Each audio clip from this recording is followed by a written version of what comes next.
Lana Turner finally tells the truth about Joan Rivers. Lana Turner was born Julia Jean Lana Turner on February 8, 1921 in Wallace, Idaho. She grew up far from the fancy lights of Hollywood. Her early life was hard, especially after her dad died when she was still a little kid. This early sadness made her really strong and never give up, things that would later help her deal with the crazy world of show business. She moved with her mom to California, and it was there in Los Angeles that her life changed in an amazing way. The famous story of how Lana was found has become one of Hollywood's most well-known stories. At just 16 years old, while drinking a soda at a cafe across from Hollywood High School, she was seen by a talent scout named Billy Wilkerson. He was amazed by her beauty and charm, so he brought her to the movie business. Almost overnight, Julia Jean Turner became Lana Turner, a name that would soon mean glamour, romance, and movie star power.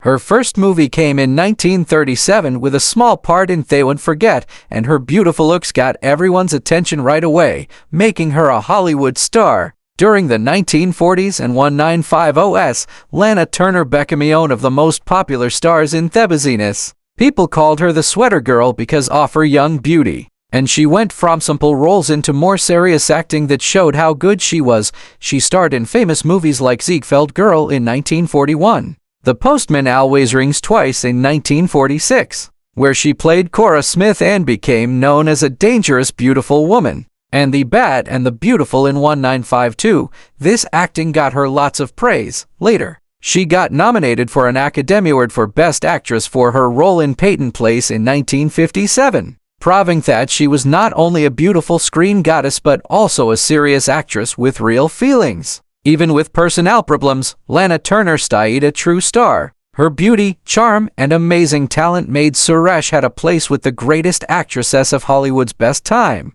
She was loved for being able to change herself, to go from the fun pin-up girl of the 1940s to the smart and powerful actress of later years. She also stayed in the public eye through TV shows and stage plays, showing her love for acting, even as Hollywood changed around her. Lana Turner's personal life was as exciting and often as crazy as her amazing Hollywood career. Known for her incredible beauty and magnetic screen presence, Turner also became famous for her messy relationships. She got married a total of 8 times to 7 different husbands, something that kept her name in those papers almost as often as her movie roles. Her long list of marriages showed both her wanting stability and her quick heart, which often led her into passionate but short-lived marriages. The men she married were different from bandleaders and actors to businessmen. Each relationship started with a sense of hopeful romance, but often ended in disappointment, fights, or heartbreak. Later in life, with her trademark wit and a touch of making fun of herself, Turner summed up her marriage history with a comment that became almost as famous as she was. "My goal was to have 1 husband and 7 children, but it turned out to be the other way around." The line showed not only her charm and honesty, but also her ability to face her own disappointments with a sense of irony and strength, things that made her even more loved by the public. Yet, no event in Lana Turner's personal life got more media attention, or cast a longer shadow than the shocking tragedy of 1958. At the center of the storm was her teenage daughter, Cheryl Crane, and Turner's boyfriend at the time, Johnny Stompanato. A bodyguard and tough guy connected with the criminal figure, Mickey Cohen, had become known for his violent temper and crass relationship with Turner. Their romance, though intense, was full of frequent fights, jealous anger, and even physical abuse, which left Turner both scared and trapped. On the night of April 4, 1958, in Turner's Beverly Hills home, one of his explosive fights turned deadly. During a heated argument between her mother and Stompanato, 14-year-old Cheryl, in a desperate attempt to protect Lana, stepped in with a kitchen knife and killed Stompanato.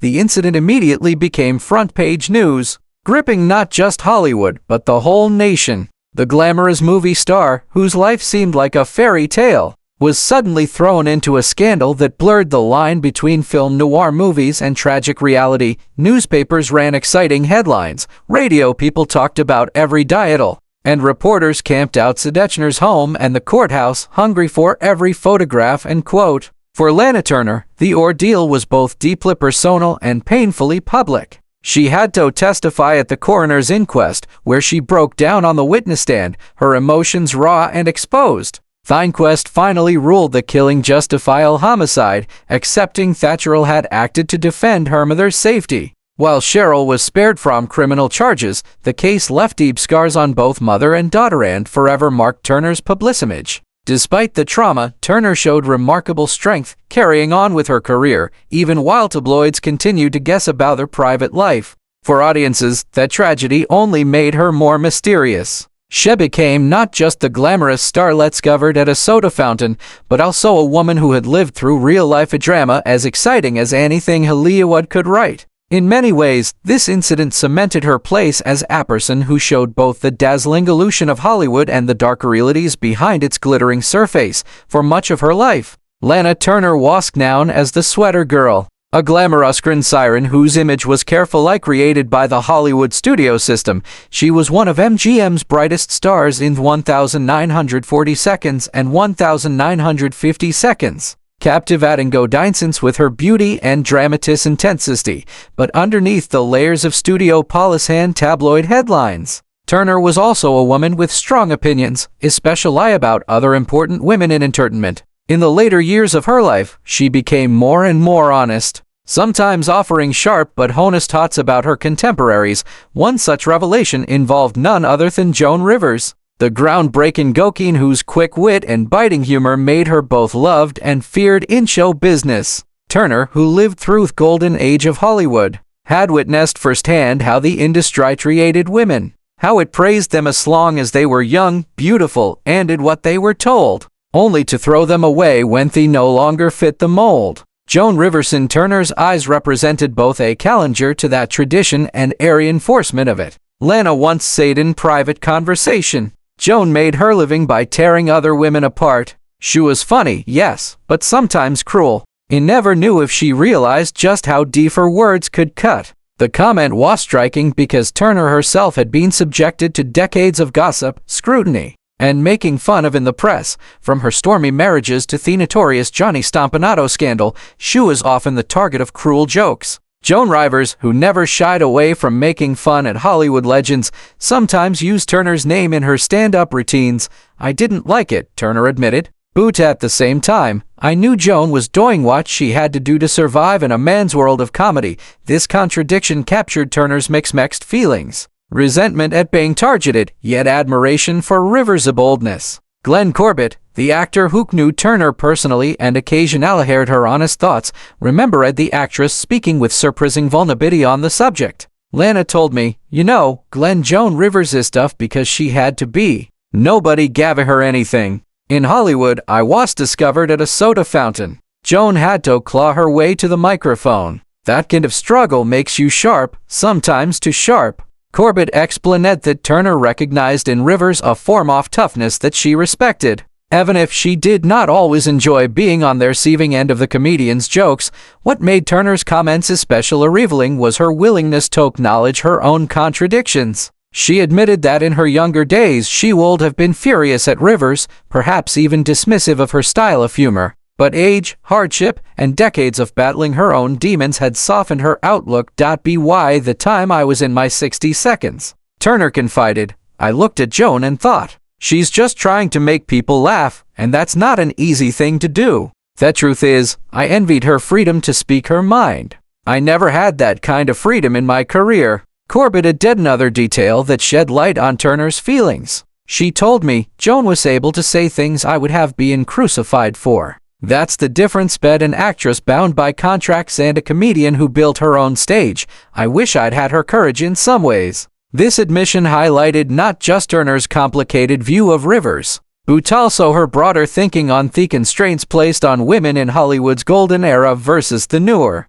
brasher generation that Rivers embodied. In the end, Turner's truth about Joan Rivers was neither unreserved praise nor outright condemnation. It was a nuanced, thoughtful acknowledgement of both admiration and pain. She understood the cost of being a woman in show business, whether that meant enduring the objectification of studio system or enduring the sharp tongue of a comedian who made her living making fun of others. Turner, who had been through scandal, heartbreak, and reinvention, recognized that Rivers too bore scars from her battles. Perhaps the most telling part of her reflection came when she concluded, "If Joan made people at my expense, so be it. I've been lauded, cried over, and written about more than most. But I suppose in the end, it means I mattered enough to be remembered. And if Joan Rivers helped keep my name alive in the public's mind, then maybe I owe her a thank you after all." For Lana Turner, who had spent a lifetime both worshipped and wounded by the spotlight, this final word on Joan Rivers revealed not bitterness, but a kind of peace, a recognition that both women, in their own ways, had survived Hollywood by being unforgettable. By the time Turner reached her early 60s, she began to face the health problems of decades of drinking and smoking. Aware of the dangers and determined to make her life longer, she made the difficult decision to give up alcohol altogether. Quitting drinking required discipline and courage, particularly because the alcohol had been an ever-present part of Hollywood's social world. Her decision to stop drinking was motivated by a desire to preserve what health she still had left, demonstrating a willpower that reflected her survivor's spirit. However, smoking proved to be a battle she could not win. The physical and psychological hold of nicotine remained unbreakable for her, as it was for many people of her generation who had started smoking long before the devastating effects were widely known. This dependency would have tragic consequences. In the spring of 1992, Turner's life took a devastating turn when she was diagnosed with throat cancer. For a woman whose career had been built not only on her beauty, but also on her voice, expressive, sultry, and commanding, the news was deeply alarming. In a press release, Turner attempted to reassure her fans and the public, stating that the cancer had been detected early and importantly had not damaged her vocal cords or her larynx. She wanted to emphasize that she had not lost one of her defining qualities, her ability to speak and communicate. The announcement also reflected her dignity and strength, as she chose to face her illness publicly rather than retreat insolence. Doctors performed exploratory surgery in an effort to remove the cancer, but the situation was more serious than initially believed. The disease had already metastasized, spreading to her jaw and lungs, which significantly reduced her chances of long-term survival. Turner underwent radiation therapy, one of the most grueling and exhausting treatments available, which tested her toughness both physically and emotionally. Yet even after enduring the exhausting effects of treatment, she tried to maintain a hopeful outlook. In early 1993, she announced that she was in full remission, and this declaration gave her fans a renewed sense of optimism. Turner, always conscious of her audience, knew the importance of appearing strong, not just for herself, but for the millions who had admired her for decades. Sadly, the optimism was short-lived, for in July 1994, doctors confirmed that the cancer had returned, this time more aggressively. Despite her failing health, Turner continued to show remarkable courage and determination. In September 1994, she made what would become her final public appearance at the San Sebastian International Film Festival in Spain.